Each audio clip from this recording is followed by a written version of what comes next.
For decades, the headquarters of Jehovah's Witnesses in the United States operated as the beating heart of a global religious empire. First in Brooklyn, then spreading to Wallkill, Patterson, and finally the sprawling complex in Warwick, these facilities housed thousands of volunteers who dedicated the most productive years of their lives to what they believed was a divine mission. These weren't casual volunteers stopping by for a few weeks or months. These were men and women who arrived young, fresh-faced and full of faith, believing they had found their life's calling. The arrangement seemed straightforward on the surface. Young people, typically in their late teens or early 20s, would receive an invitation to serve at World Headquarters.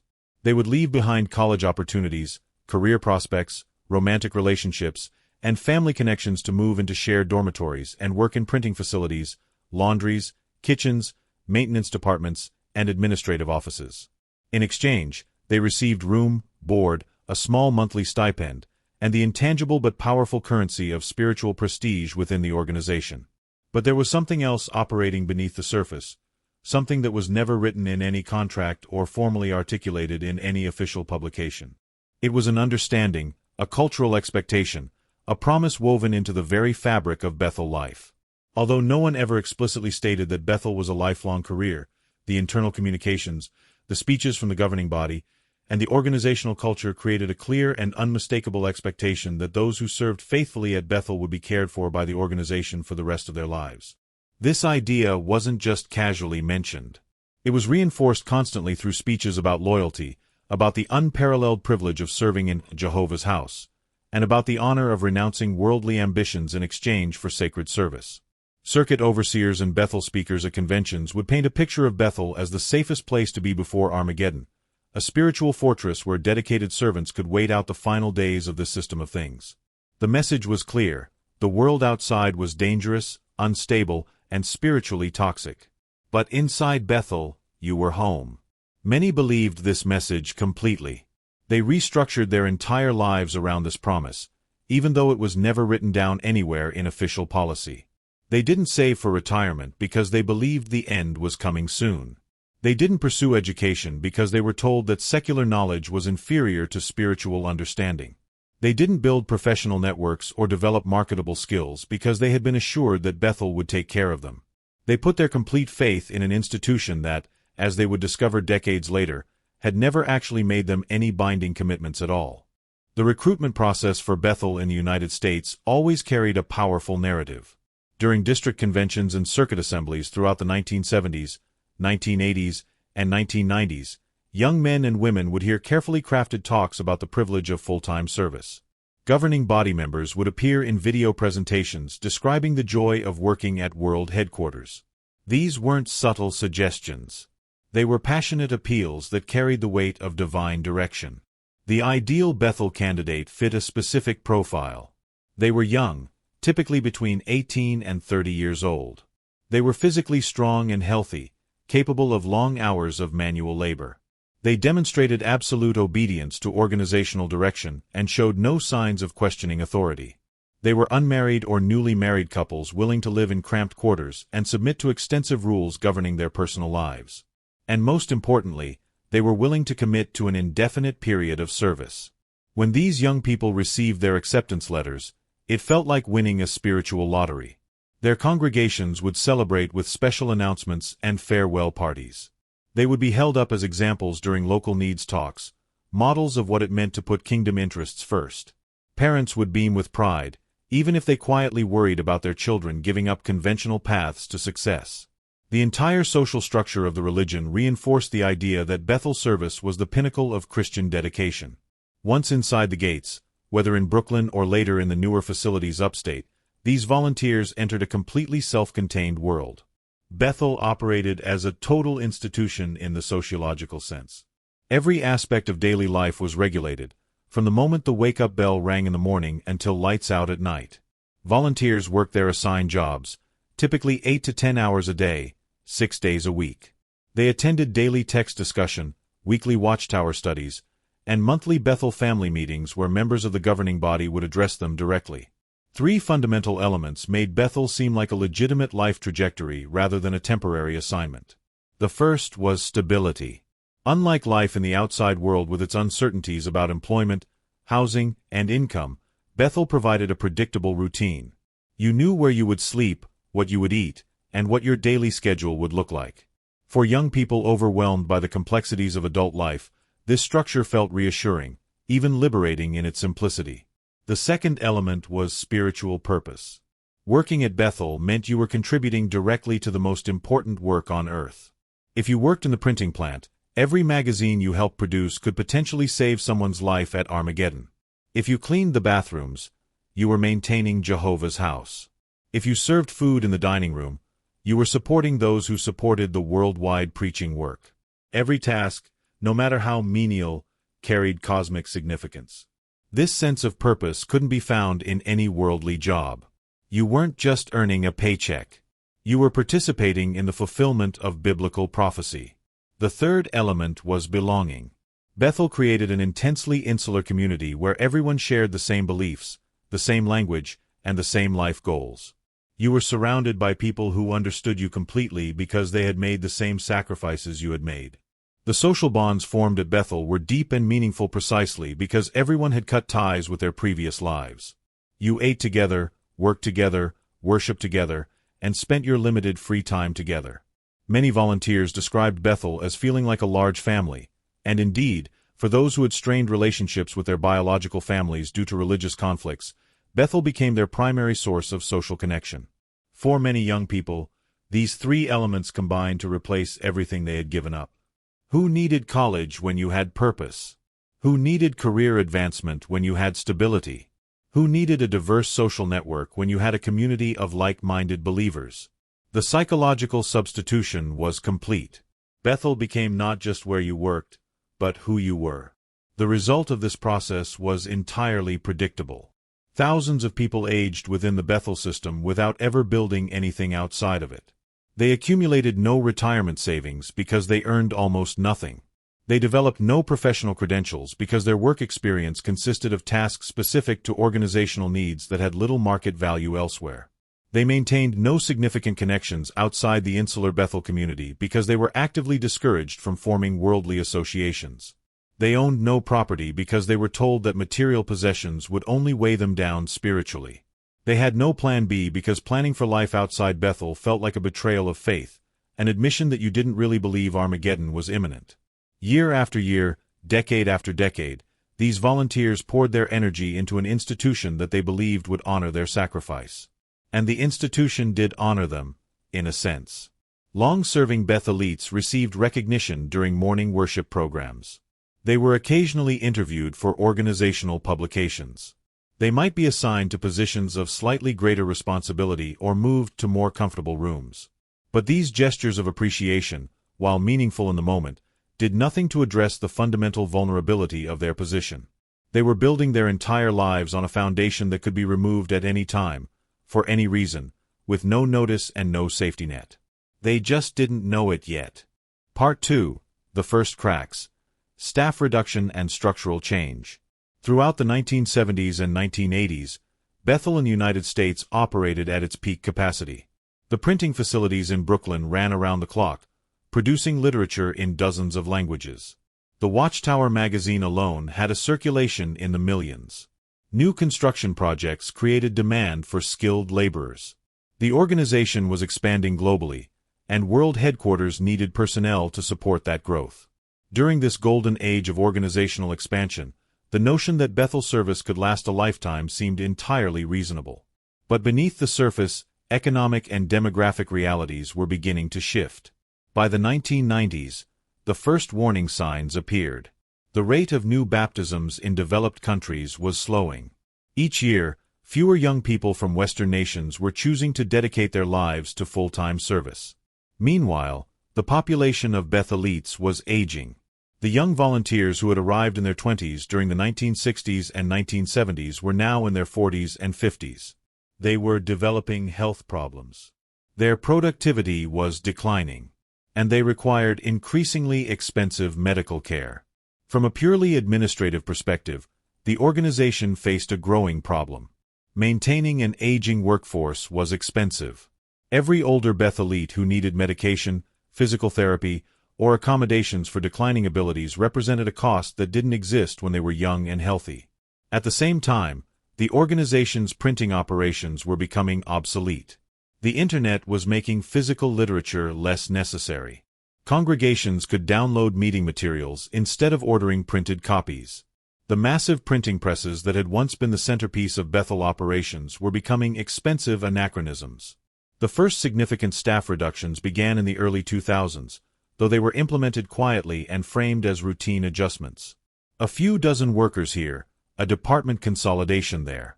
The organization was careful to present these changes as inspired direction rather than cost-cutting measures. During morning worship programs, governing body members would explain that Jehovah was streamlining operations to focus resources on more effective methods of preaching. The message was always spiritual, never financial. But then came 2008 and the global financial crisis. Charitable donations dropped dramatically as witnesses in developed countries faced their own economic hardships. Legal settlements in child abuse cases were beginning to accumulate, draining resources that might have supported operations. Property values in Brooklyn were skyrocketing, creating an irresistible incentive to sell. The decision was made to relocate world headquarters from Brooklyn to a new facility in Warwick, New York, and to consolidate operations by closing or downsizing the other campuses. This transition period, from roughly 2010 to 2016, marked the beginning of the end for the old Bethel model. The organization adopted an increasingly corporate approach to workforce management. Efficiency became the watchword. Long-term workers were expensive and often lacked the specific technical skills needed for digital operations. Meanwhile, younger volunteers could be recruited, worked hard for a few years, and then released before they became long-term liabilities. The internal communications during this period paint a stark picture. Morning worship talks began emphasizing flexibility and willingness to accept new assignments. Letters were read to Bethel families explaining that reductions in force were necessary due to changing circumstances. The language was always couched in spiritual terms, but the message was clear. Bethel was no longer a place where you could plan to stay forever. The pattern that emerged was brutal in its simplicity. The organization prioritized young, healthy workers who could be trained in new skills and relocated as needed. Older workers, particularly those over 50 or those with health issues, were increasingly viewed as burdens rather than assets. Middle-aged workers who had spent 20 or 30 years at Bethel suddenly found themselves targeted for reassignment to field service in congregations, a polite term for being forced out. The justifications offered for these dismissals were often paper-thin. Some were told their positions were being eliminated due to departmental restructuring. Others were informed that they were being reassigned to congregations that supposedly needed their experience, though no one asked if they wanted to go. Still others were simply handed a letter and told their service at Bethel had come to an end. The reasons varied, but the outcome was always the same. Decades of service were reduced to a perfunctory thank you and a firm escort to the exit. For those watching from inside, the changes were disorienting. People they had worked alongside for years would simply disappear overnight. Their rooms would be emptied, their names would vanish from the morning worship schedule, and within days it was as if they had never been there. Questions about where they went or why they left were discouraged. The culture of silence that had always characterized Bethel became even more oppressive. No one wanted to appear disloyal by expressing concern. No one wanted to be next. The corporate transformation of Bethel was complete. What had once been described as a spiritual family was now clearly a human resources pool that could be expanded or contracted based on organizational needs. The promise of lifelong care had been an illusion all along. But thousands of people had built their lives on that illusion, and they were about to pay the price. Throughout the decades when Bethel operated under the assumption of lifelong service, the organization maintained a careful balance in its messaging. On one hand, no official publication ever explicitly guaranteed that Bethelites would be supported indefinitely. There was no contract, no pension plan, no written commitment. But on the other hand, the entire culture and communication structure created the overwhelming impression that faithful service would be rewarded with security. Former Bethelites from the United States consistently described the same pattern of indoctrination and expectation management. From the moment they arrived, they were actively discouraged from maintaining connections to the secular world or building any form of backup plan. The reasoning was always presented in spiritual terms, but the effect was to create complete dependence on the organization. Young people entering Bethel were counseled against maintaining worldly employment on the side. Even those with professional licenses or specialized training were told that dividing their attention between secular work and Bethel service demonstrated a lack of faith. The message was unambiguous. If you truly trusted in Jehovah, you would commit completely to Bethel without hedging your bets. Keeping one foot in the world was portrayed as spiritual weakness. The prohibition against higher education was even more explicit. Governing body talks and Watchtower articles throughout the 1980s and 1990s consistently warned young people that university education was dangerous spiritually and unnecessary practically. Those who insisted on pursuing college degrees were viewed with suspicion, sometimes even losing privileges within their congregations. The underlying message was that education was a worldly pursuit that would only make you dissatisfied with humble service. Why would you need a degree if you were going to spend your life at Bethel anyway? And if Armageddon was coming soon, any time spent in college was time wasted that could have been used in service. Financial planning was similarly discouraged. Bethelites who expressed interest in investing their small stipends or saving for the future were counseled against materialism and lack of faith. The organization published articles praising those who had given up lucrative careers to serve. Convention experiences featured brothers and sisters who had liquidated retirement accounts to support the preaching work. The cultural message was clear. Financial security was a worldly concern. True Christians relied on Jehovah to provide, and Jehovah worked through his organization.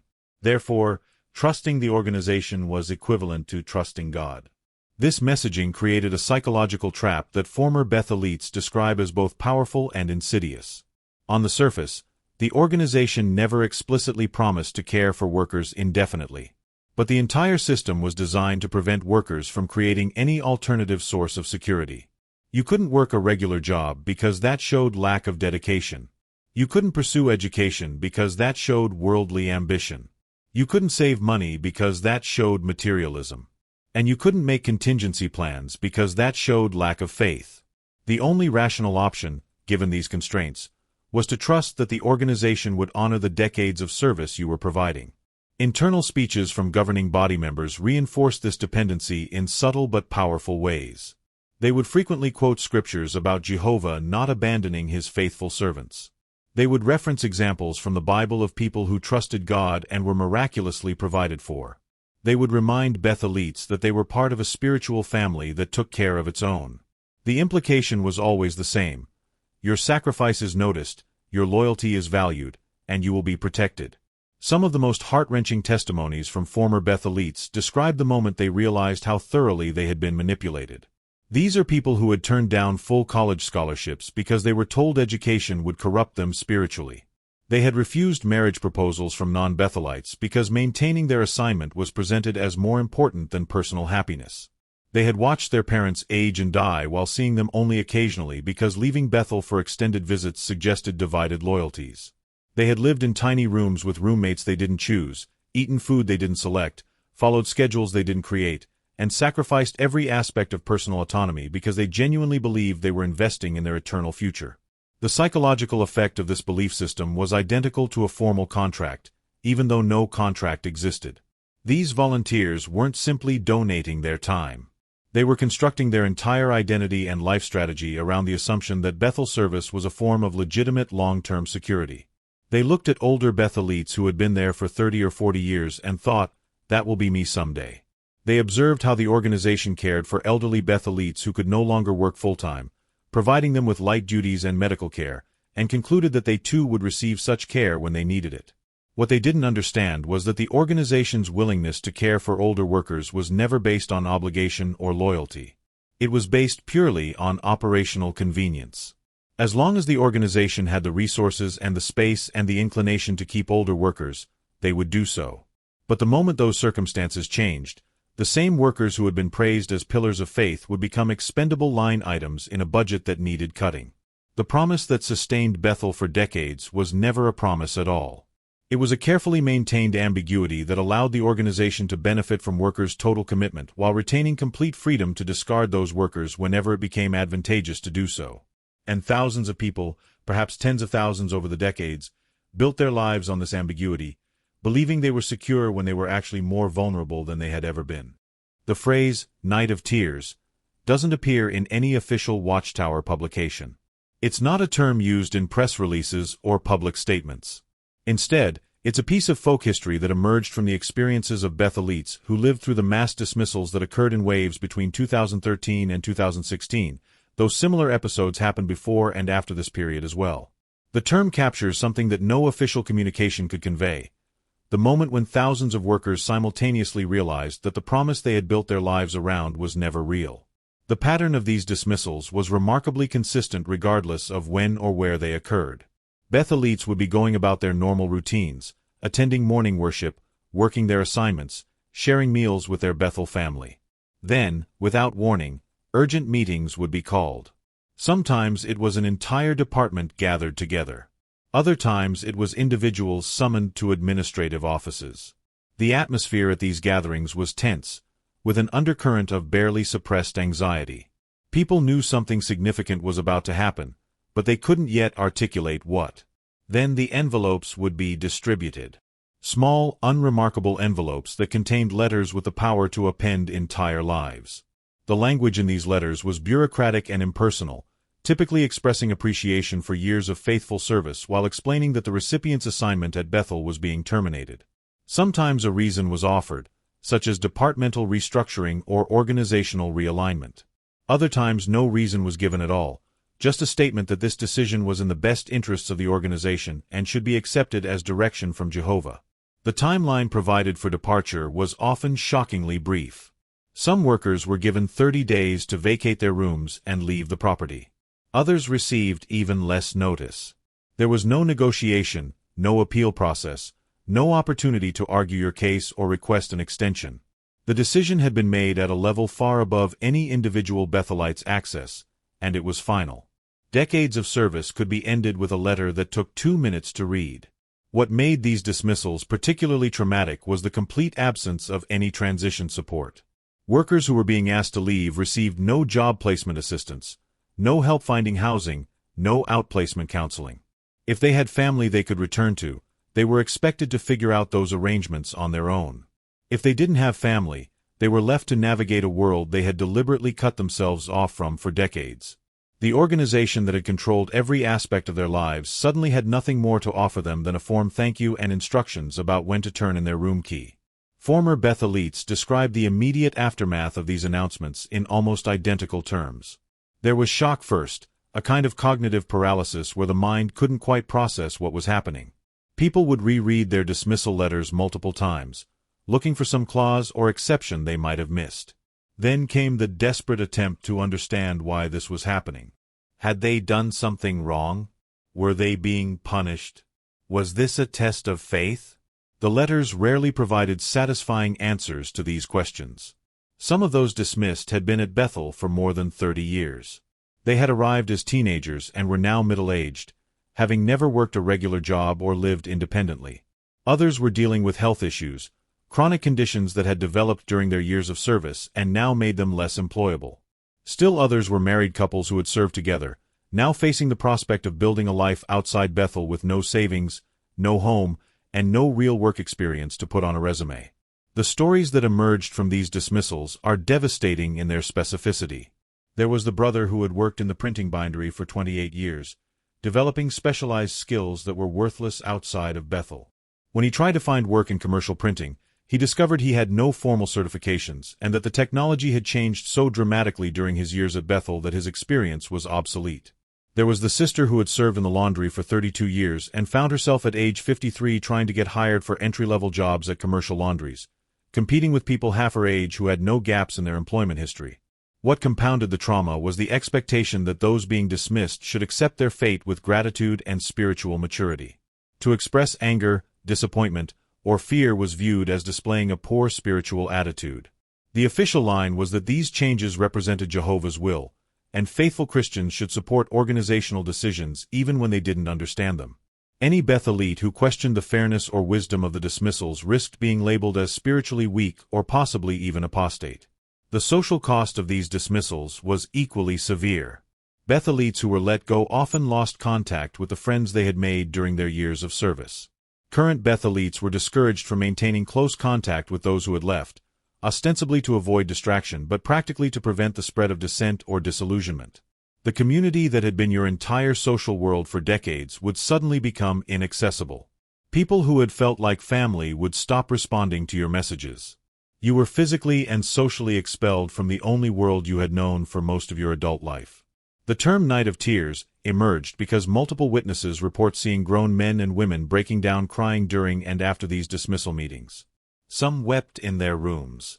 Others cried while packing their belongings. Still others held their composure until they had left the property and then collapsed emotionally once they were alone. These weren't tears of joy or spiritual conviction. They were tears of betrayal, confusion, and raw fear about an uncertain future. The organization's response to this suffering was to essentially ignore it. Morning worship programs continued as normal. The Watchtower publications continued to print articles about the blessings of serving at Bethel. Governing body members gave talks about trusting in Jehovah's organization. The message was clear.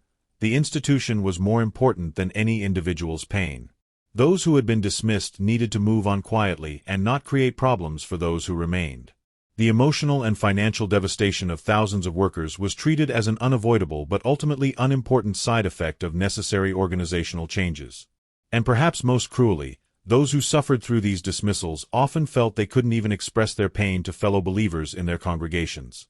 To admit that you felt abandoned by the organization was to admit doubt.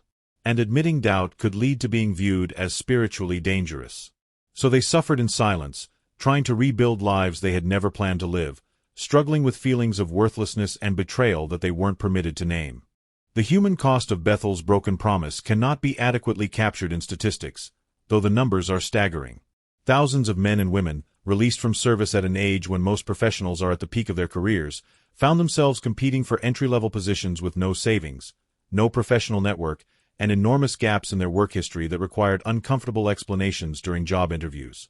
The most common challenge these former Bethelites faced was the complete absence of marketable professional experience. While they had certainly worked hard at Bethel, often for 6 days a week over many years, the specific tasks they performed rarely translated into skills that employers valued. Operating a printing press from the 1970s wasn't relevant in an era of digital publishing. Cleaning commercial kitchens didn't require the specialized knowledge gained from years in a Bethel dining facility. Administrative work performed within the insular world of religious publishing didn't come with transferable credentials or industry connections. When these former volunteers tried to create resumes, they faced an impossible dilemma. They could list their years at Bethel, which immediately marked them as unusual and potentially problematic hires. Employers would wonder why someone spent 3 decades in such an unusual work environment. They would question whether these candidates could adapt to secular workplace culture. They would worry about references, since the organization typically provided only the most basic confirmation of employment dates without any assessment of performance or skills.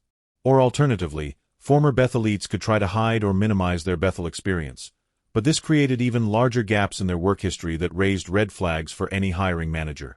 The financial devastation was even more severe. Most Bethelites had received only a minimal monthly stipend during their years of service, usually just enough for basic personal items. They had no retirement accounts, no 401ks, no pension plans.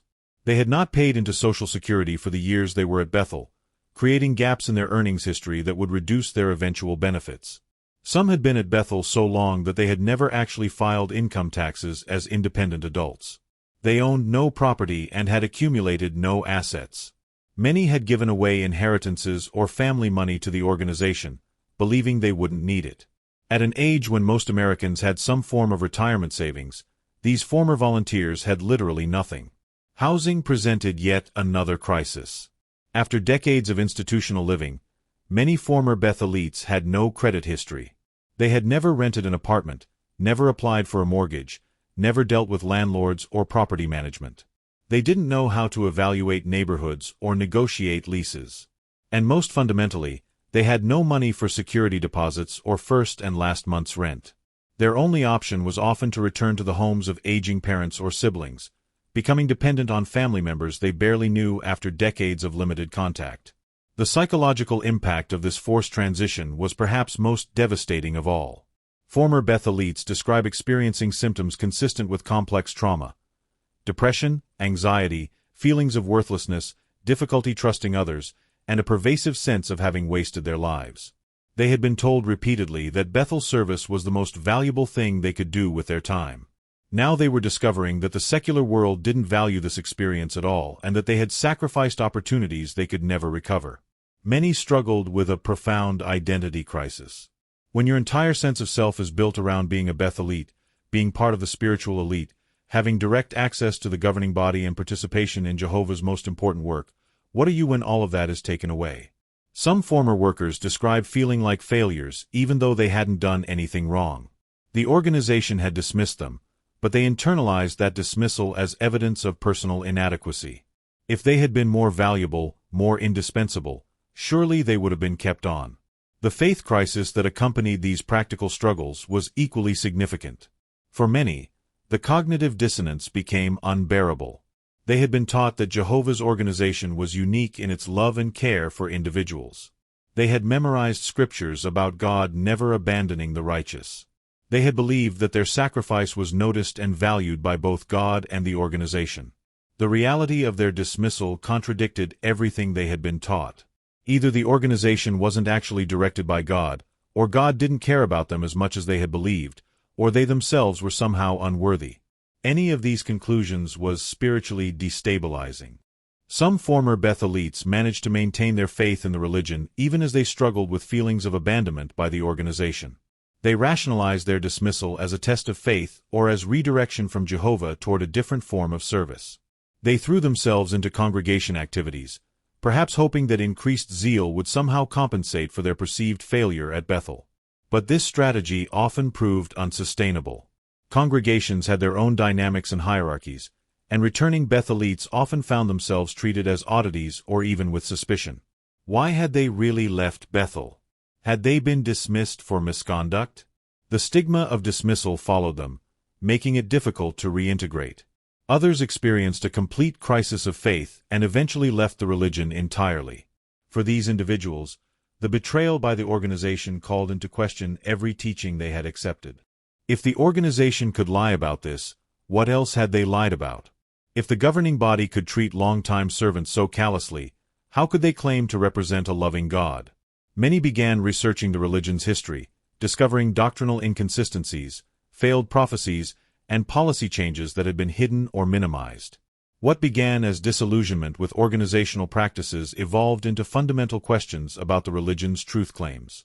The phenomenon of former Bethelites leaving the religion created a new category of ex-Jehovah's Witnesses, those who had given everything to the organization and been discarded. Their testimonies carried particular weight because they couldn't be dismissed as people who had never really tried or who had left due to personal weakness. These were individuals who had reached the pinnacle of organizational service and had been found wanting through no fault of their own. Their stories became powerful evidence that something was fundamentally broken in a system that consumed people's lives and offered nothing in return. Support networks began to form, both online and in person, where former Bethelites could share their experiences without judgment. These communities provided practical resources like resume workshops, job networking, and financial counseling. But perhaps more importantly, they offered validation. Here were people who understood the unique challenges of transitioning from institutional religious life to independent secular living. They could talk openly about their anger, their grief, their sense of having been betrayed, without fear of being labeled as spiritually weak or apostate. The recovery process for most former Bethelites has been long and painful. Some have successfully rebuilt their lives, found meaningful work, developed new relationships, and created a sense of purpose outside the organization.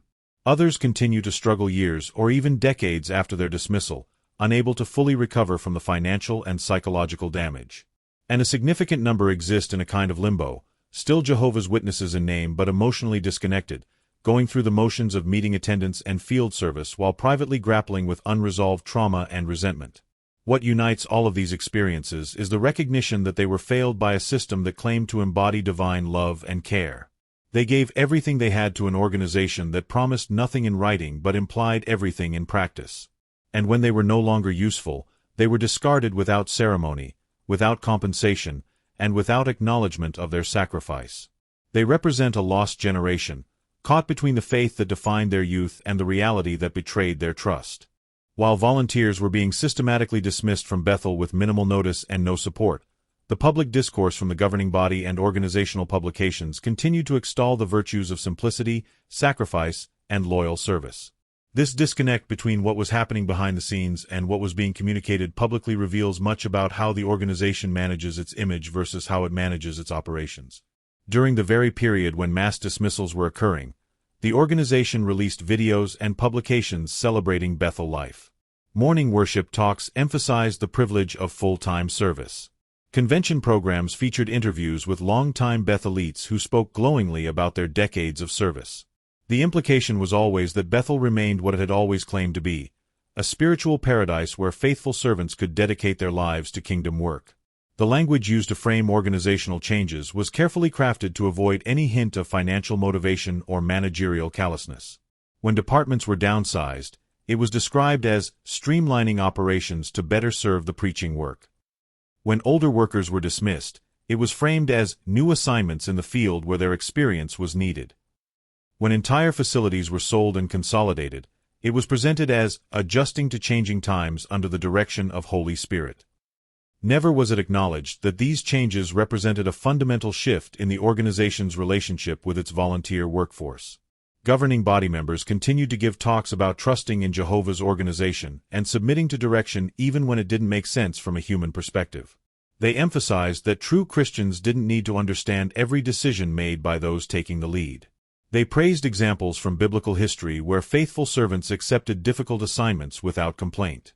The message was designed to preempt criticism by framing any expression of discontent as a spiritual failing rather than a legitimate response to unjust treatment. At the same time, publications continued to encourage young people to consider full-time service, including Bethel service, as the highest form of Christian dedication. The same rhetoric that had been used for decades was still being deployed, that the world offered nothing of lasting value, that secular careers were ultimately meaningless, that true satisfaction came only from serving Jehovah's organization. New recruits were still being encouraged to forego education and career development in favor of theocratic assignments. The fact that thousands of people who had followed this advice were now suffering the consequences was carefully kept out of the public narrative. When individual stories of hardship leaked out, the organization's response was typically to frame these situations as exceptions rather than systemic patterns. If someone had difficulty finding work after leaving Bethel, perhaps they hadn't been diligent enough in their job search. If someone felt abandoned, perhaps they needed to examine their own spiritual attitude. If someone ended up destitute, perhaps they had failed to exercise proper personal responsibility. The structural failures that created these outcomes were never acknowledged, because doing so would require admitting that the system itself was flawed. The emphasis on personal responsibility and spiritual attitude served a crucial function for the organization. It allowed them to deflect blame away from institutional decisions and onto individual workers. If you struggled after being dismissed from Bethel, that was your problem to solve, your spiritual weakness to overcome, your lack of faith to address. The organization bore no responsibility for the situation they had created because, after all, they had never formally promised anything. You had chosen to serve at Bethel. You had chosen not to pursue education or career development. You had made your choices, and now you had to live with the consequences. This rhetoric of personal responsibility was particularly cruel because it ignored the intense social pressure and psychological manipulation that had shaped those choices in the first place. Young people hadn't decided to forego college in a vacuum. They had been actively discouraged from higher education through countless talks, articles, and informal counseling sessions. They hadn't chosen to avoid career development out of laziness. They had been told that focusing on worldly advancement demonstrated weak faith and misplaced priorities. They hadn't failed to save money because they were irresponsible. They had been taught that doing so showed materialism and lack of trust in Jehovah's provision. The double message was unmistakable. The organization wanted complete dedication and obedience from its volunteers, but accepted zero responsibility for the long-term consequences of that dedication. They wanted people to structure their entire lives around organizational service, but insisted that individuals were solely responsible for their own welfare. They wanted the benefits of a committed, controllable workforce without any of the obligations that would normally come with employing people for decades. Meanwhile, the financial operations of the organization told a very different story from the rhetoric of simplicity and sacrifice. While dismissing volunteers to cut costs, the organization continued to acquire properties, fund construction projects, and maintain a substantial real estate portfolio. The sales of Brooklyn properties alone generated over $1 billion in revenue. Clearly, there were financial resources available. The decision not to provide any form of support for dismissed workers wasn't forced by financial necessity. It was a choice about priorities. The story of Bethel in the United States is not simply the story of a religious workplace or a voluntary service organization. It is a case study in how institutional priorities can override human welfare, how implied promises can be as binding as written contracts in their effects on people's lives, and how organizations that claim divine authority can engage in profoundly unkind treatment of those who serve them most faithfully. For decades, thousands of men and women surrendered their youth, their opportunities, their health, and their futures to an organization they believed would honor their sacrifice. They lived simply, worked tirelessly, and asked for almost nothing in return except the security of knowing they would be cared for. That security was never formally promised, but it was consistently implied through organizational culture, leadership speeches, and the examples of older Bethelites who seemed to prove that lifelong service was viable. The collapse of this implicit social contract represents more than just an organizational policy change. It represents a betrayal of trust that has caused lasting damage to thousands of lives. The financial devastation is real and measurable. People in their 50s and 60s with no savings, no marketable skills, and no realistic path to a secure retirement. The psychological trauma is equally real. People struggling with depression, anxiety, and a profound sense of having wasted the most productive years of their lives. The spiritual crisis is perhaps most profound. People who built their entire identity around serving God through the organization now questioning whether anything they believed was actually true. What makes this tragedy particularly significant is that it was entirely preventable. The organization possessed, and continues to possess, substantial financial resources. The sales of Brooklyn properties alone generated more than enough money to establish a pension fund or create transition support programs for dismissed workers. The choice not to do so wasn't forced by financial constraints. It was a deliberate decision about priorities that valued institutional preservation and continued operations over the welfare of those who had given everything to make those operations possible. Today, the experiences of former Bethelites serve as a necessary counterpoint to the official narrative that continues to be promoted within Jehovah's Witnesses. While organizational publications still encourage young people to consider full-time service and still portray Bethel as a spiritual privilege, those who have lived through the reality can tell a very different story. Their testimonies document what happens when you build your life on an implied promise that the organization never intended to keep. These stories matter because they reveal a fundamental truth about how the organization operates. For all the rhetoric about love, care, and spiritual family, the actual treatment of longtime servants demonstrates that individuals are viewed as means to organizational ends rather than as people with inherent dignity and worth. The willingness to use people's faith and dedication as tools of control, to encourage life choices that serve the organization's interests while leaving individuals vulnerable, and then to discard those individuals when they are no longer useful represents a profound failure of the Christian principles the organization claims to uphold. The legacy of Bethel's broken promise will continue to reverberate for decades. The generation of volunteers who were dismissed is aging now, many struggling financially and emotionally, unable to recover from the choices they were encouraged to make. Their children, if they had any, have often witnessed their parents' struggles and drawn their own conclusions about whether such devotion is worth the cost. And future generations of potential volunteers have access to information and testimonies that weren't available in previous decades, allowing them to make more informed decisions about whether to accept assignments that could determine the entire trajectory of their lives. For those still inside the organization, particularly young people considering full-time service, the lesson should be clear. Implied promises, no matter how frequently repeated or how sincerely delivered, are not the same as binding commitments. Organizations change, priorities shift, and what seems secure today can disappear tomorrow. Any decision that involves surrendering education, career development, financial security, or independence should be made with full awareness of the risks involved, not based on vague assurances of future care. The institution has moved forward from these events largely unchanged in its practices, though perhaps somewhat more cautious in its rhetoric. The physical facilities at Warwick operate smoothly, newer and more efficient than the old Brooklyn complex. A new generation of young volunteers has replaced those who were dismissed, many of them unaware of the history that preceded their arrival. The organizational machine continues to function, extracting dedication and labor from its workers while maintaining the same lack of reciprocal obligation that has always characterized its relationship with volunteers. But many who pass through those gates, either by choice or by force, remain outside, still trying to reconstruct lives they never planned to live. They are scattered across the country and around the world, some still active in the religion despite their pain, others having left entirely. They carry with them the knowledge that the promises that sustained Bethel were ultimately just words, that decades of sacrifice can be reduced to a form letter of dismissal, and that organizations capable of demanding everything from their followers can simultaneously accept no responsibility for those followers' welfare. Their stories stand as testimony to a simple truth that the organization has never acknowledged, that promises made through implication and cultural expectation are just as real in their impact as promises made in writing, and that breaking such promises, even if technically legal, represents a profound moral failure.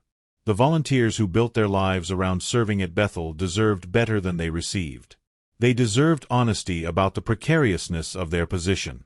They deserved support when they were no longer needed. They deserved acknowledgement of their sacrifice and compensation for their years of service. Instead, they received dismissal letters and empty rhetoric about trusting in Jehovah, while the organization that claimed to represent Jehovah's interests abandoned them to whatever future they could cobble together from the wreckage of their displaced lives. That is the legacy of Bethel's broken promise, and it is a legacy that no amount of corporate rebranding or spiritual rhetoric can erase.